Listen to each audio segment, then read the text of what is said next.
Contohnya, okey. Ada tiga kata tiga. Okey, KSSR sikit je. KSSR ni pandangan saya fikir, terutamanya pengurusan fikir.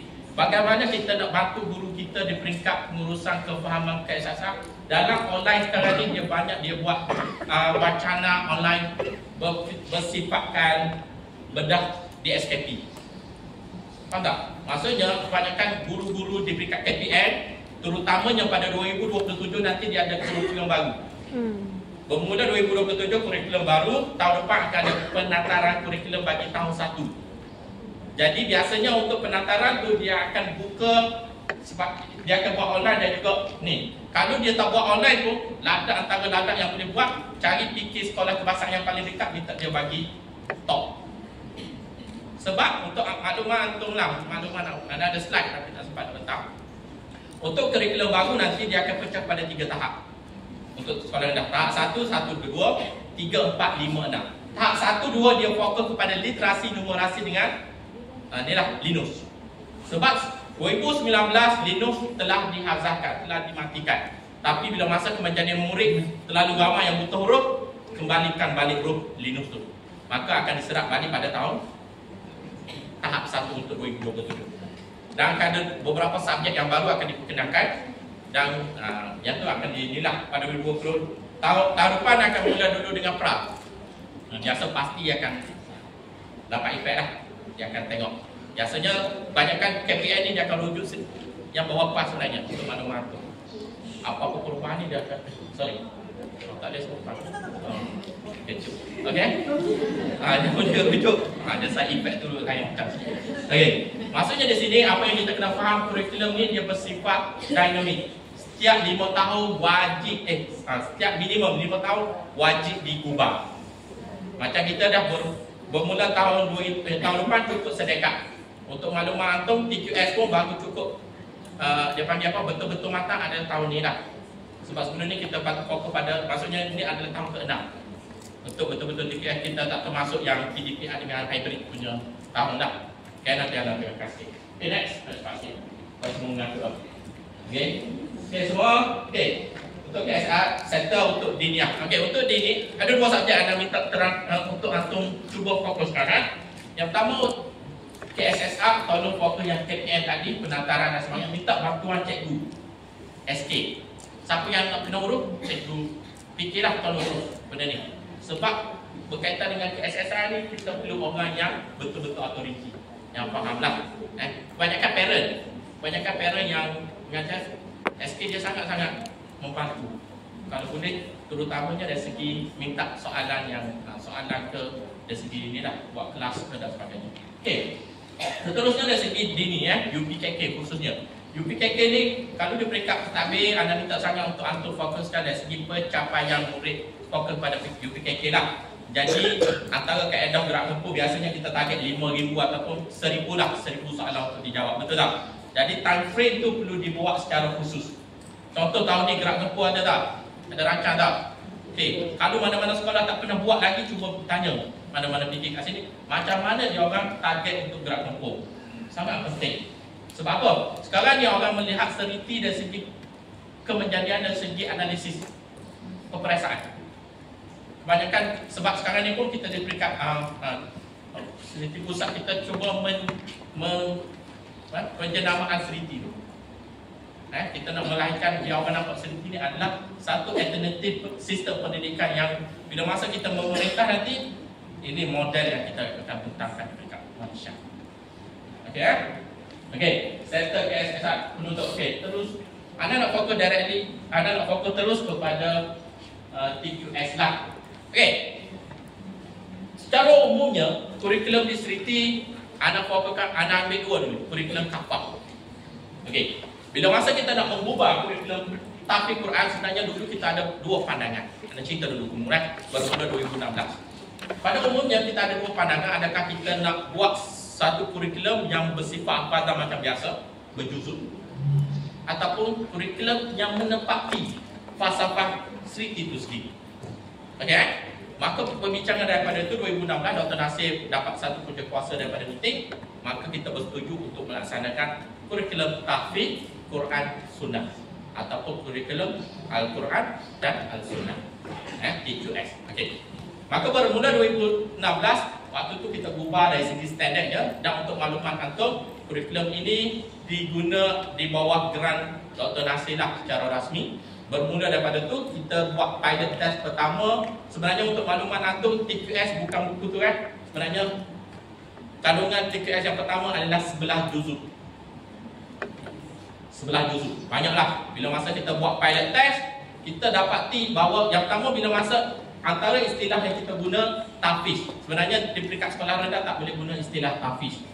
Boleh guna tahfiz tapi minimal adalah 14 waktu Quran. 14 waktu jam kredit baru, bukan seminggu sehari baru boleh guna tahfiz. So biasanya kebanyakan tahfiz ni bersifat asrama. Betul Ustaz? Tidak. Sebab tu waktu kita daftar dulu kita tak boleh, ada serangga beberapa sekolah je daftar di bawah tahfiz. Tapi kelebihan daftar di bawah tahfiz akan dapat peruntukan di bawah tahfiz. Tapi kita di peringkat pusat kita mengambil kira dari segi kemampuan sekolah. Kita kebanyakan sekolah masih berada di blok kedai. Betul tak? Yang pertama, yang kedua, tiada yang bersifat asrama. Yang ketiga, dari segi tenaga pakar yang mengajar tahfiz itu tidak semua sekolah yang mempunyai kemahiran pakar. Okey.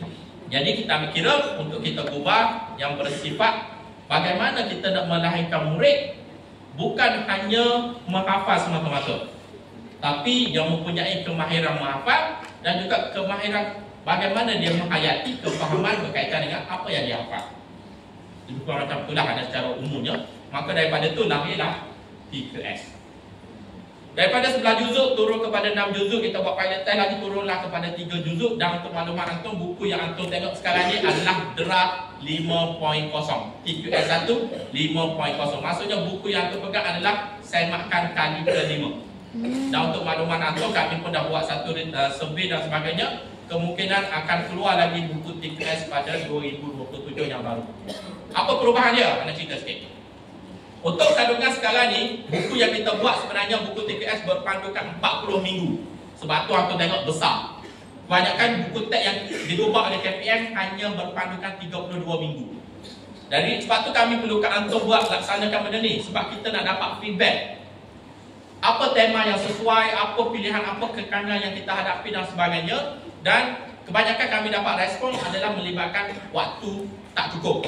Sebab buku tebal dan sebagainya, aras terlalu tinggi dan sebagainya. Benda tu anda dapatkan kepada Ustaz Azwan lah. Dan ada juga beberapa pandangan daripada orang selamat daripada muktamar berkaitan dengan bagaimana Seriti nak masukkan silibus Palestin.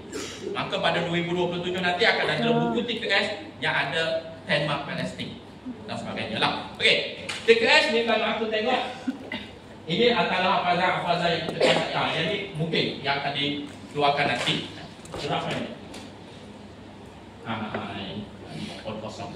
Dan akan ada beberapa elemen yang kita akan ubah lah. Okey. Apa yang anda minta antum faham TQS adalah satu buku ataupun satu kurikulum hafazan, bukan prahafazan, dan kita berfokuskan kepada kemahiran menghafal, bukan jumlah hafazan. Okey, kalau antum perasan pada tahun sebenarnya buku TQS hanya bermula buku tahun 3, 4, 5 saja. Tak ada buku tahun 1, tak ada buku tahun 2. Tapi waktu tu keperluan buku tahun 1, tahun 2, sebab tu kita wujud lewat sikit. Pada kali ikut kandungan TQS sebenarnya hafalan bersifat tematik. Tema yang kita tegang ketengahkan yang pertama akidah, ibadah, akhlak, sains, kisahlah, kisah-kisah kami. So tema ni sebenarnya dia melengkapi ataupun melengkapi ataupun mengintegrasikan dengan kafah itu sendiri. Antara idea yang kita buat pada Atul Kasar, apa yang bukan semua, sebahagian apa yang ada dalam buku kafah sepatutnya telah dihafal dalam buku TQS. Supaya integrasi apa yang dia hafal dalam kelas, dia akan jumpa dalam subjek KSSR. Itu sebenarnya. Dan juga ada beberapa benda yang kita tengok dari segi penguasaan bahasa. Sebab tu dalam TQS dia akan ada untuk bermula tahun 3, 4, 5 dia perlu hafal bahasa perkataan. Ada beberapa perkataan supaya benda ni dia bila masa contoh dia jumpa mi, contoh dia jumpa al-insan, dia jumpa nas, anas, dia dah boleh dia integrasi dengan bahasa Arab, dia boleh menguasai dalam Nurratul Quran ataupun bahasa Arab. Maksudnya buku yang kita buat tu bersifat integrasi terus. Dari segi kefahaman Quran pula, kenapa tema-tema yang kita menguasai yang pertama tema ibadah, tema akhlak, tema ibadah, akhlak dengan ibadah. Ini adalah tema-tema yang kebanyakan kita akan belajar dalam subjek-subjek fiqh. Kita belajar dalam subjek apa lagi? Akhlak. Jadi apa-apa benda ni dia integrasi terus dalam waktu dia hafal. Jadi kurikulum inilah yang akan membentuk kemenjadian murid tu. Pada masa yang sama, kita meraihkan juga untuk yang bersifat juzuk, yang menghafal juzuk. Tapi kalau kita harapkan untuk yang akan datang ni, mungkin buku TQS dia lebih compare lah. Maksudnya mungkin yang setakat cadangan baru, mungkin lepas ni buku TQS pada 2027 hanya 25 tema saja. Sat tema.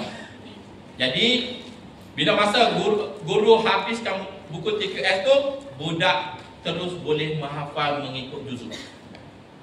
Okey, dalam TQS ni next kita tengok kita tengok. Okey, ni antara kesinambungan lah. Untuk dia peringkat pasti dia akan menghafal 36 surah dengan 20 hadis. Di peringkat seliti kita akan cuba apakah 74, dan untuk keseluruhan tu dia akan masuk sedikit. Sebab untuk pasti dia akan mengajar asas. Gunakan asas hijaiyah dalam huruf mat, dia akan belajar di pasti. Dia akan menggunakan nurul Quran. Sebab tu di peringkat sedikit pun kebanyakan pastilah kita dapat dapatan. Kebanyakan pasti dapat menghabiskan sampai buku 1 hingga 2 kebanyakan. Ada juga setengah yang jilid 3. Jadi sebab tu di peringkat seliti, murid-murid yang tak kuasai lagi bacaan Quran wajib laksanakan buku nurul Quran dulu. Sebab tu kita nak minta kesenambungan ni lah. Yang kedua, kemahiran perhafazan pergi pada seliti. Dalam buku TQS di seliti ni sebagai umum, cara umum kalau aku perasan, tahun 3 dia perlu menghafal hanya 5 baris seminggu. Sebab bila masa kita buat pilot test, kognitif buku yang kita buat ni murid yang sederhana.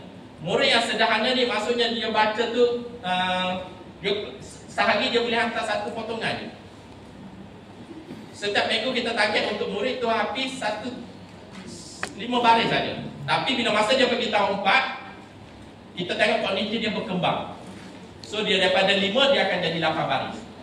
Tahun 5 dia ada jadi 10 hingga 12 baris. Kalau untuk bahasa satu muka surat dia ada lebih kurang 20 baris, betul tak? Atau plus minus.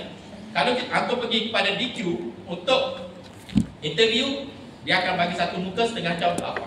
Jadi setakat ni yang kita dapati, murid-murid yang sudah menguasai tahun 5, dia telah mempunyai kemahiran hafazan separah muka.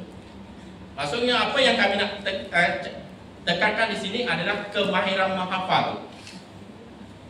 Pada masa sama kalau murid tu boleh push untuk juzuk, pergi je juzuk.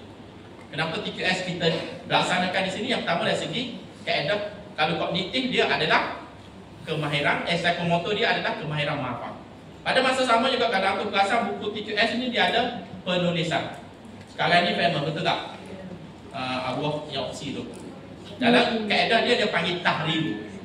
Kemahiran yang kita terapkan di situ ada kemahiran menulis dan juga mengingatkan beberapa istilah. Contoh, bila masa dia selalu tulis Allah, bila masa dia nak ujian lisan apa, dia ingat macam mana nak tulis Allah. Antara benda yang kita terapkan. Maksudnya bila masa kita membina satu-satu kurikulum, kita tak boleh tengok hanya pada satu domain. Bukan hanya domain menghafal saja, bukan. Kita kena mewujudkan perkembangan domain itu sekurang-kurangnya 3 domain utama. Psikomotor, FNT dengan kognitif. Faham kan? Okey. Seterusnya, yang ni anak ambil daripada Ustaz Aika lah. Yang Ustaz Aika daripada Ustaz Aika lah. Ni antara benda-benda yang aku boleh tengok lah, silibus dan sebagainya. Anda bagi slide lah, tak aku boleh tengok. Apa yang anda nak tekankan di sini, setakat ni lah TQS merupakan kalau sepatutnya semua setiap perlu melaksanakan TQS bermula 2019. Arahan rasmi daripada Setiausaha Pusat waktu itu Ustaz Makdam. Dan kenapa kita mengharapkan TQS ni dilaksanakan adalah kita melihat kurikulum ini perlu dikembangkan supaya kita nak melahirkan murid yang berjiwa dia berjiwa umarah, tapi pada masa sama dia ada sifat ulama. Maksudnya di sini anda ingat satu-satu. Kebanyakan kita nak melahirkan, bila masa kita belajar kebab, kita KSSA kita menggunakan wujud kebab, betul tak? Kemahiran berfikir aras tinggi. Tapi kalau di tingkat TQS, di peringkat seliti, kita nak mewujudkan istilah kemahiran berfikir mengikut Al-Quran dengan Al-Sunnah. Contoh, kalau dia sembahyang, sebelum ni kalau macam Angin sebut tadi, kalau tanya budak sekolah rendah, betul dia boleh jawab rukun Islam tu ada 5 ke 6 rukun Islam. Rukun iman ada 6, tapi dia akan berhenti kat situ, betul tak? Tapi kalau murid seriti, kalau aku tengok yang berjaya menghafal TQS, dia akan boleh kaitkan hadis berkaitan dengan rukun Islam tu ada Islam tu ada 5. Siap dengan hadis tu. Bahkan dalil-dalil yang ibadat. Contoh kita tanya diri kita sekarang. Okey, puasa wajib, betul tak? Ingat tak, selama umur kita 30 tahun, 25 tahun, 20 tahun, apa dalil puasa? Ataupun kita puasa sekadar kita tahu dia rukun iman. Kita tahu. Mungkin maklimah tahu lah. Ya, ada lazina amanu. Seperti ba'da usia. Maksudnya apa yang bila masa kita faham daripada Quran, kita akan lebih yakin apa yang kita buat tu. Kita rasa benda ni kita akan lebih dekat dengan tuntutan syariat. Betul tak? Maksudnya